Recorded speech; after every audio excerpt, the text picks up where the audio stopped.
Roger that, rolling in. See if you can get eyes on it. Okay, red light. That should be the red light. Jimmy, got anything? Where the hell are you at now? I'm right behind you, base. Now, roger that. I feel like I need a drink every night. Not heaps, but just enough to unwind from a busy day. What's the best choice? Find a different way to unwind. I think drink's a really easy option. I think people turn to it very, very easily. I think drinking at home has been normalised to a point now. And, you know, you can buy booze in supermarkets like you can buy eggs or flour. So, one of the things that I kind of think about with this, or one of the things that I say is that, you know, that one glass of wine or two glasses of wine or bottle of wine that you have every night, depending on how big your glass is getting, what if that was a bottle of bourbon in a brown paper bag? What if you were sat on the couch with a bottle of liquor, drinking the same unit of alcohol in a brown paper bag and swigging away at that? How would you view yourself? It's like, you maybe kind of like, you know, you're denormalizing that thing a little bit. So I'd find a new way to unwind. Obviously, I'm going to say exercise. Obviously, I'm going to say put your energy into doing something like that. That might be like before you get home. It might be stop your car, go for a walk. It might be stop off at a local gym and do a workout. You know, obviously, I'm going to say CrossFit and you know, get stuck in there. But find a different way to unwind. And that could be playing with your kids. That could be reading a book. It could be watching a movie. But rather than trying to find what's the best thing to drink, try and replace that, because it's a slippery slope. One leads to two, and then suddenly, you know, you're drinking. I mean, I really don't partake, but if you're drinking every night, then you need to find a new way to unwind. See, I can totally relate to this question. Sure. I can totally relate to this question because in the workplace, over years of building up career, relationships with people, you know, drinking is just part of life. Culture. It's part of culture and business. Also, CrossFit community loves to have a few beers, yeah, right? Yeah. And if you're starting your day early, you're doing all the things that you need to do. Like, let's say you're looking at the end of the day and you're going, what were the things on my checklist? I've done my workout for the day. Check. I've done all the things for my kids I needed to do today. Check. I've eaten well all day and I've done everything I needed to do at work. Check. Really easy to say, well, I'll just have a couple of beers. Oh, I mean, you know, don't get me wrong. I mean, there's caveats with everything, and it comes with that balance. And if you are playing that game where you are doing legitimately good things through the day, then, you know, is there a trade-off with that where you can say, yeah, you know what, yeah, I can have that. But I'm saying, like, if you're getting up, you're behind the game from the start, you're chasing your own arse to work, you know, you're slaving at the computer all day, you're getting home and the first thing you do is cracking a bottle, then you need to find a new way to do it. I mean, if you're getting up and you're going doing your workout and you're really charging through the day, then some things can slide like that, you know. And I wouldn't say every night, but I'd say, you know what, some things can slide because it's not becoming a crux to say this is how I unwind. But, you know, the way that this question is like, I'm using this to unwind. 100%. And, you know, it's a dangerous thing. I think you're always going to feel, like, if you're drinking every night through the week, you're always going to feel a little bit foggy the next day, and you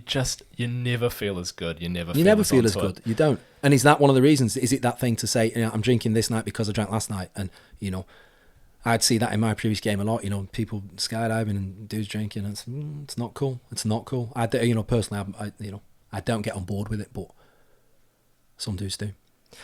And if it's not every night, and it's just like a couple of times a week, then that's cool. Some good choices would be pure blondes, pretty low in carb.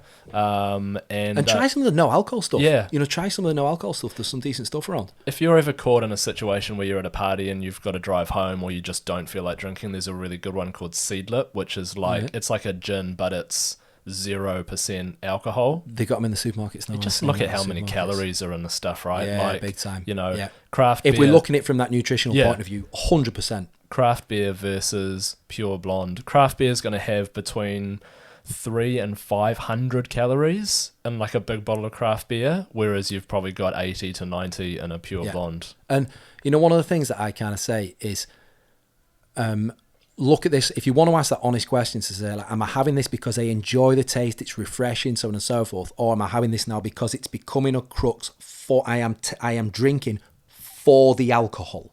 I'm drinking for the alcohol. Then go out and do 100 burpees as fast as you possibly can and have lined up a ice cold water, have a beer have a glass of wine and have a shot of vodka and see which one you drink when you've done them 100 burpees as fast as you can. I guarantee it'll be the water. I guarantee it'll be the water. Every single time. Every single time. So, ask that honest question is, are you drinking because you need the alcohol? And if you need the alcohol, you've got bigger questions to ask. And the only other thing I would add to that is, if it is really that entrenched in your routine, just book something else in for that time where you normally open that first beer, like a walk with the dogs or meet a friend down at the beach, and just take your mind off, trying to break that routine is key. Yeah, what do they say with if you want to get off heroin, change your circle of friends. Don't try and get off heroin, change your circle of friends, because that's the biggest problem. They're all probably heroin addicts. Says him wearing a beer garden t-shirt. Check. What's the importance of cardio versus weightlifting? Balance. Can you just pick one? No, because you're going to be missing out. Are you going to go exclusively cardio, exclusively weightlifting? That's too much of a thing to say. You can get in. I'm not going to recommend getting one of those camps. Combine both. Can you combine both effectively? Yeah. Is a light set of thrusters, is a 15 or 20 kilo bar and doing 150 thrusters going to check both boxes? Absolutely. Is doing sets of pull-ups with a really short rest in between going to check both boxes? Absolutely. So find out what can come. You can have your cake and eat it in this situation. It doesn't need to be, right, I am old school, Sunday rest, Monday chest, 3 sets of 10 bench press, or I'm getting on an exercise bike for 60 minutes. It doesn't need to be like that. You can combine both quite easily. Do you think that cardio can make your weightlifting better and vice versa? Yeah, definitely, because it's going to make your recovery better. And if you recover, that's ultimately what everything's predicated on. Why is Matt Fraser the fittest guy in the world? It's not because he can lift more weight. It's because he can recover faster than anyone else to do the next thing, the next thing, the next thing. Can you recover fast enough? So, yeah, it will. And the weightlifting will help. As a marathon runners, you need to be loading the muscles. You don't need to be training for size, but you need to be loading the muscles to make them stronger at carrying your weight. You don't just need to be running. So, yeah, try and fit both. Okay, this one's on a similar train of thought. I train every day, but I'm not getting the results I thought I would. What's going on? I'd check your diet first of all. Where's your nutrition at? Are you training every day? And, I'm going to take it that you're training to a good level every day. So, you're doing some type of structured exercise. Where's your nutrition at? Are you training and thinking you can eat what you want? You cannot out-train bad diet at all. The nutrition is everything. If you could say to two people, right, I train every day, my training's the greatest, but I eat junk, or I don't train and my nutrition is absolutely on point. I only eat what is going to be humanly productive and optimize me as a person. I'm going to take that dude. That dude's going to win 100% of the time rather than a person who's training and just eating crap. So I'd first of all check that and say, where's the nutrition at? Find a nutrition plan that you are going to do and is going to complement the type of training that you're doing. If you're doing something that's high output, big output, you're probably going to need some type of carbohydrate in there. It's glycolytic. You're going to need something to drive the engine, but find some type of nutrition program, religion, whatever it is that you're going to sit in that you will execute, as opposed to I've got this perfect one, but I'm never going to do it. And failing that, I'd start looking at where's your mindset at. Where's your mindset when it comes to this? If your nutrition's, well and your training is good, where is your mindset at? Are you constantly chasing this thing? Are you going in the gym expecting to leave the gym completely ripped and peeled or huge and lifting, double the amount of weight that you did last time? And you're in this constant negative cycle, which is you are chasing this thing that's not going to happen because your time frame's ridiculous. Where's that? So I just check those two things, nutrition, mindset. When it comes to weight loss, do you sign up to the thinking that it's 80% done in the kitchen?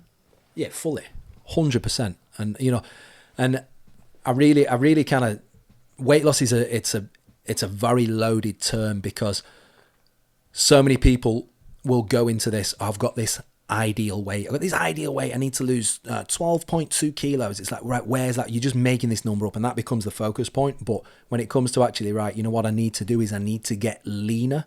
So I need to lose. I'm carrying too much body fat. I don't need this body fat. It's not productive. I'm not going out into the Arctic for 6 months where I'm going to need that to survive, to sustain this energy system. As I'm a day-to-day regular human person that has consumed too much food, and that food is now stored on my body, and I need to be doing some type of work, both what's going in now to put me in a deficit and what I'm doing externally in terms of exercise to make that change. Like when it comes to, I want to be leaner, it has to start and end in the kitchen. Okay, I'm looking for good documentaries. Any recommendations? One or two. So much right now. Yeah, there's heaps. You know, one of my favorite things that I've watched probably dozens of times now is I'm going to say it's like documentary movie, Closer to the Edge, about the Isle of Man TT races, but following, I think, when was it? Like probably 2012, 10, 12, something like that. And it was following the guys racing in the Isle of Man TT. Unbelievable what these guys, like the level of inability to make a mistake. What these guys were doing was just, the margin for error was just non-existent. It was a phenomenal thing to watch. So that's great. There's a thing out on Netflix at the minute, and it's about 6 parts in, which is Last Dance, following Michael Jordan, Chicago Bulls. The real insight into, and it was filmed back in 97-98 season, and it's only been released now. But that mindset into who's potentially, one of the greatest athletes ever, definitely up until CrossFit came out, like Michael Jordan, the greatest athlete, dual sport situation. But that's phenomenal. That's really good. Some insight into that dude, and that dude's a winner. Yeah. Anything from you? Yeah, I got a few. They're not all new. Icarus, which is about the Russian doping scandal. Wow. And that is an incredibly made doco. Yeah. Like, you'll be captivated by that as soon as you put it on. I mean, I'm sure everyone has seen it by now, but if there's anyone who hasn't seen Tiger King yet, it is... You know what? I've not. Yeah, well, you just have to watch it. Yeah. Yeah, you just have to watch it. It's awesome. Fire in Paradise, which is about the California brush fires that happened a couple of years ago. It's only 20 minutes long. It's on Netflix, and it is absolutely incredible. Just following these individuals, part of this community, and the whole community was wiped out. Hundreds and hundreds of people lost their homes, and many people died. And it just follows the first responders and just individual stories of people who pretty much all thought they were going to die, and that was going to be the end. So it's some amazing, scary footage. If you're interested in war, World War II in colour. Yeah, brilliant. Yeah. That is so good. And like that footage just comes to life when you put colour through it, right? Yeah, huge. And then the only other one I've got, I mean, I could go on all day, but the CrossFit documentaries, if you haven't seen them, Fittest on Earth and all the others. Yeah, I think if you're kind of interested in CrossFit, then watching those and realising that they're not the 1%, these are the 0.1% of people doing CrossFit. And it's just, human potential is, like, they've rewritten the book. It is phenomenal. So any of those documentaries out there, the official documentaries on CrossFit, anything following the CrossFit Games or the top players in there, phenomenal. There is something, you might know the name of it, I forget the name of it, and it's a movie where Matt Damon narrates it, and it's about the global financial crisis, 2008, about how the economy just fell in the States, about all... Is it The Big Short? No, it's not The Big Short. That's with Christian Bale. Yeah, no, it's not fantastic. That. And this is just one where it shows how the guys at the top who engineered this thing, who collapsed the thing, who were completely culpable, who ultimately lost their jobs, were given other jobs, basically the same job with different names within the industry, and it's frightening. I'll find the name. Look out for that one. Frightening. Just back to Tiger King, they've just signed up a new series, and Nicolas Cage is going to be the Tiger King. Oh, yeah, Joe Exotic. Yeah, can't wait for that. All right, I train every day, and I want my kids to do the same because I know how good it's going to be for them, but they're just not into it. They got to find it themselves. You can't push them into it, You don't want to be one of those parents on the sidelines of a soccer game, living vicariously, throwing chairs at the referee, and you just don't want to be that dude. We're in that situation that if our boys, when they're down the box all the time, if they want to do something, if they want to try some pull-ups or anything like that, then they can. But when they do, and when they put their hand up to do that, then they follow the rules around that, and those rules are based on the safety of that situation, the effectiveness, the efficiency of that situation. But we don't push them into it. If they want to try it, they can try it. If they don't, they don't. But we are under, I'm not saying it's right or wrong, But we're under the impression that we just want it to grow organically. If they see us doing it at some point in time, then they'll probably want to do it. So I'd say it's hard, but you got to try and let it grow organically. Yeah, surely you can't push them into something. can't. If they just really They'll don't just push enjoy back. it. They'll just push and back. it just becomes unpleasant for everyone. Yeah. Then relationships go bad. So it's like you've got to inspire them to want to do it, and you're going to inspire them anyway as a parent. So live your life like that, and if they follow suit, great, and if they don't, great. But if they're not going to do it anyway, do you want a good relationship with them or a bad relationship with them? If they're not going to do it anyway, I'd rather have a good relationship rather than force them into it and then they don't do it and it's bad. All right, we'll finish on a pretty good one. I put so much pressure on myself to live up to my own expectations, and it's because of this I feel like I'm never good enough. What can I do to break the cycle? Decide that, first of all, it's what you say it is. It's a cycle that you're in. It can be broken, but these become self-fulfilling prophecies. I think we talked about this on a previous one, which is you get to that point where you think, right, this is just what I do now. I fail at these particular things. I let people down. You need to decide that you are in control of that. You can break that. To do that, you need to shift where the focus is. You need to understand that you need to control that yourself. You need to make yourself happy. You need to be in control with that. Trying to do things for other people just because you think it's the right thing to do. It starts at home. It starts with building your own structure. If there's weakness in your own structure, you add intensity to that, it's going to break down. It's going to break down. So you've got to develop your own structure and your own well-being. So bring things in, close house on it.